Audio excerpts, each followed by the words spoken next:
Super Smash Bros. Ultimate is rated E for everyone 10 and up by the ESRB. Hello everyone and welcome back to another episode of Super Smash Bros. Ultimate Classic Mode. In the last episode we had finished with Bowser as he took on every red fighter, including some fighters who could be red, me fighters. In this episode, we're going to be taking on the Ice Climbers, the first dual character ever introduced in the Super Smash Bros. Series.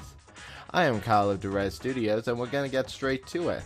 One thing that I will point out real quick is the costume of Ice Climbers.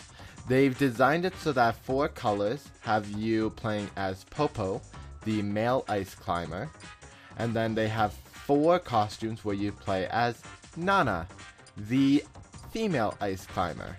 I do like the different colors that they went with. I'm sure that they are a reference to something. I will probably go double check and find out.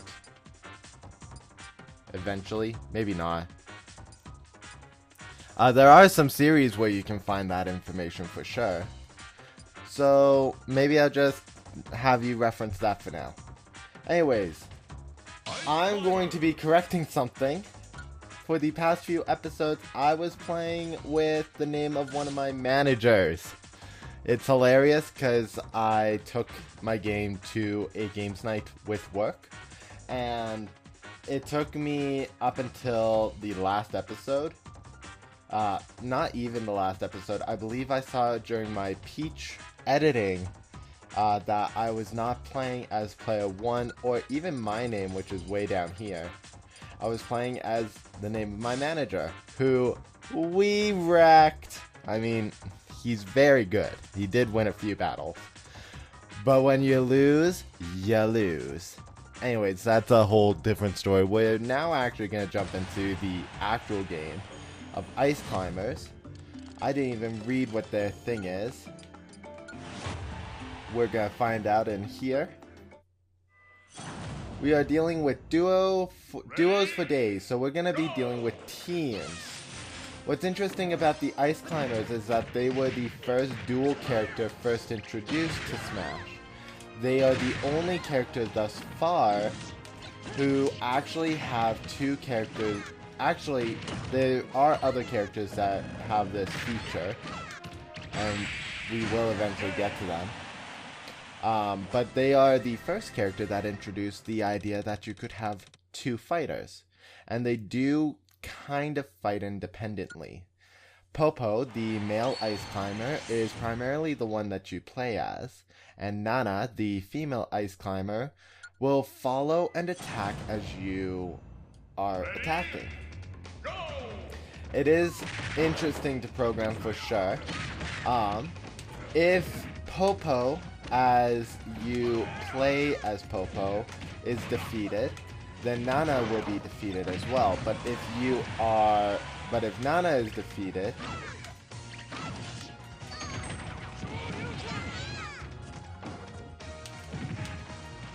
I'm getting very uncomfortably high with damage, and he has the death sight. If Nana is defeated and you're playing as Popo, then you will not take damage. You will not lose a life. You as the player must be defeated, not the other way. Not the AI playing the second Ice Climber. That covers basically the fighters. Some identical fighters to these 2 would be Rosalina and Luma, where Rosalina is the player, and the player can somewhat control what Luma, the partner character, does. Similar to how you control Nana while you're playing as Popo, so there are some identical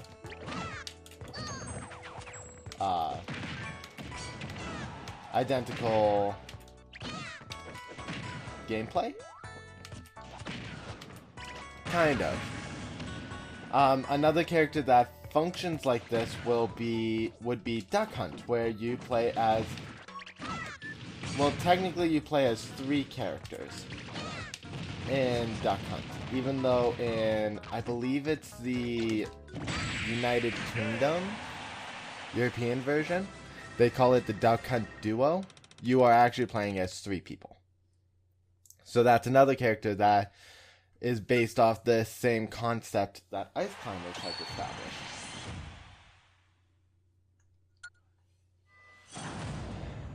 Now that we're in Battle 4, we're going to talk about the specials. Ice Climber's neutral special is this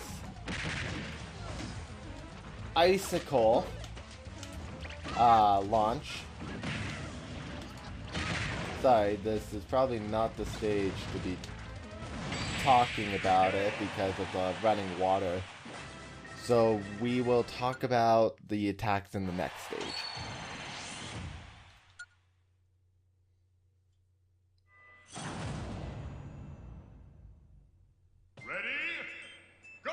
This is a really big stage, but it works for what we want. Ice Climber's neutral special is this ice summon that projectiles some ice. They can be deflected, unfortunately, but it basically gets the job done. Their side special is this hammer spin, which gets great distance, especially when they're airborne. Their down B is a ice breath.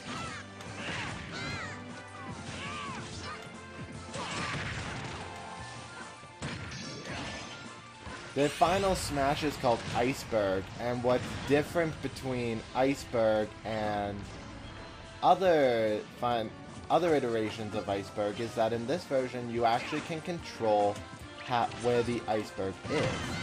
In addition, in very small stages where there aren't enough platforms, Nana and Popo could jump onto the pterodactyl that flies above the stage. So we talked about their down B being an ice breath, and their up B is actually this high jump. You, as the player, will throw Nana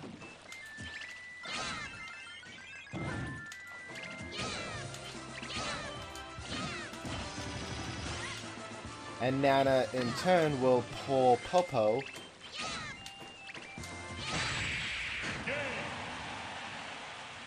up as well. It is, I think, one of the highest up B jumps in the game. And if Nana grabs onto a ledge, then Nana will pull Popo up. And if Popo grabs onto an edge, I believe he pulls Nana up, so you don't lose a character. But if you are suspended in mid-air, then both characters will just plummet down. Their standard attacks basically have the duo wielding their hammers around.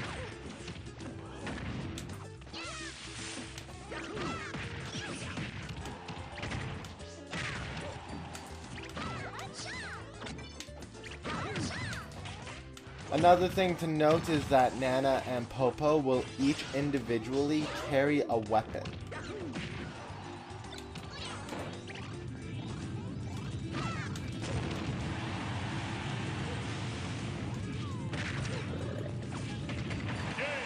Darn, I fell. But I really like my point placement, so I do want to use a ticket.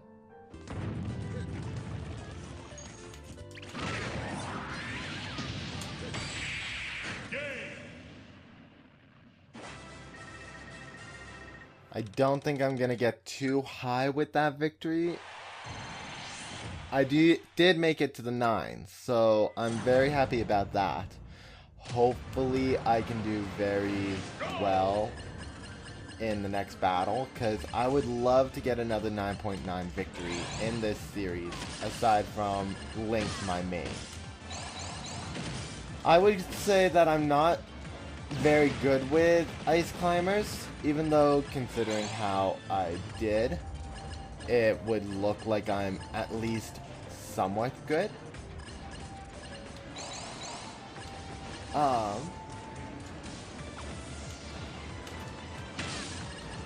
I think it would be good to say this now.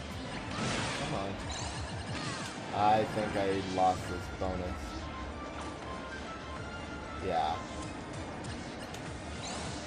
There is another character with a duality concept that I would love to see come into Smash, and that would be the Rareware character Banjo-Kazooie.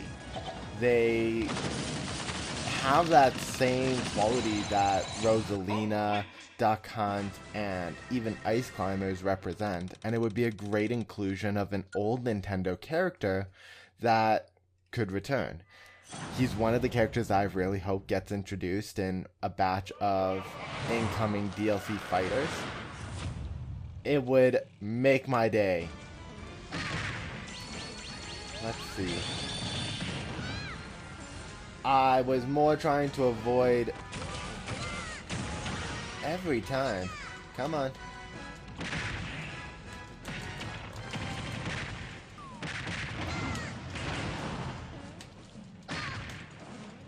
This is actually a much better...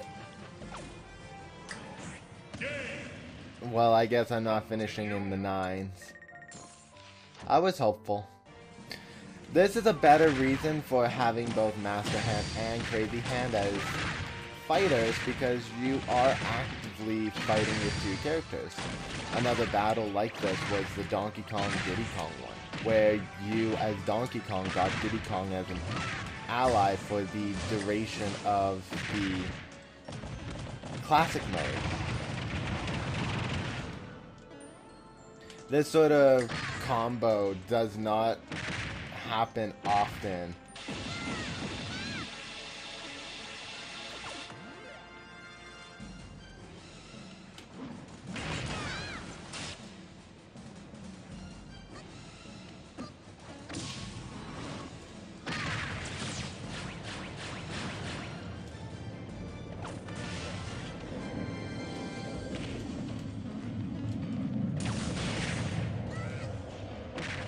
So here's an example that I had mentioned early on. Nana was just defeated by one of the hands, followed by me.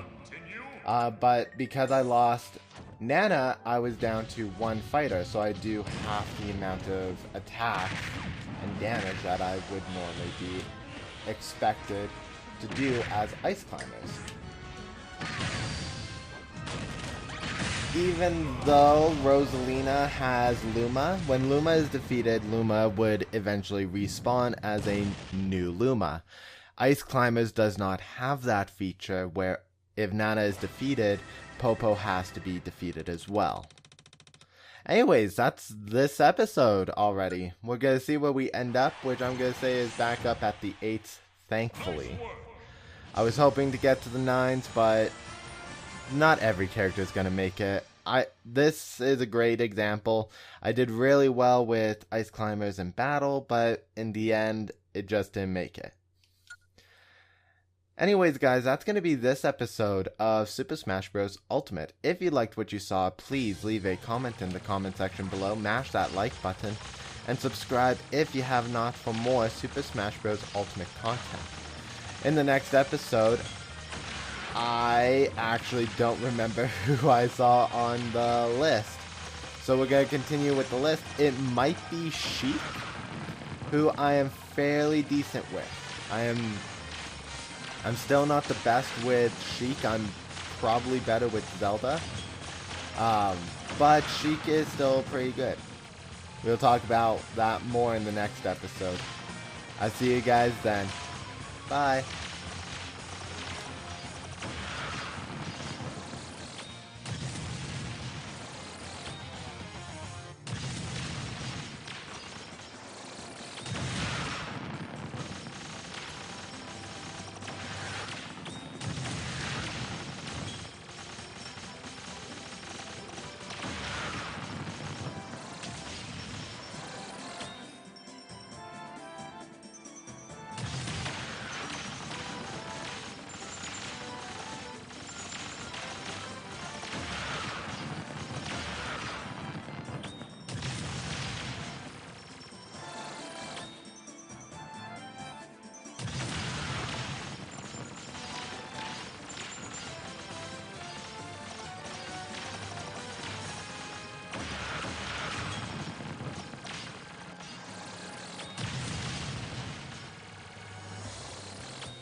Final results.